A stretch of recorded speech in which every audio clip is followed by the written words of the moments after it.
আসসালামু আলাইকুম ওয়া রাহমাতুল্লাহি ওয়া বারাকাতুহু। প্রিয় দর্শক, আপনারা সবাই কেমন আছেন? আশা করি আল্লাহর অশেষ রহমতে আপনারা সবাই ভালো আছেন।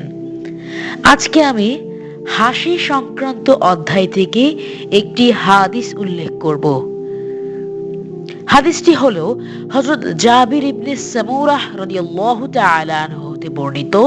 হযরত রাসূলুল্লাহ সাল্লাল্লাহু আলাইহি ওয়াসাল্লাম যে স্থানে ফজরের নামাজ আদায় করতেন, সূর্য উদয় না হওয়া পর্যন্ত সে স্থান থেকে উঠতেন না। অতঃপর যখন সূর্য উদিত হতো তখন তিনি উঠতেন।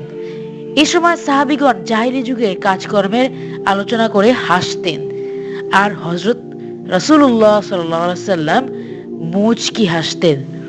ইমাম মুসলিম রহমতুল্লাহ আলাইহি হাদিসটি বর্ণনা করেছেন। তিরমিজি শরীফের এক বর্ণনায় আছে যে সাহাবীগণ কবিতা আবৃত্তি করতেন।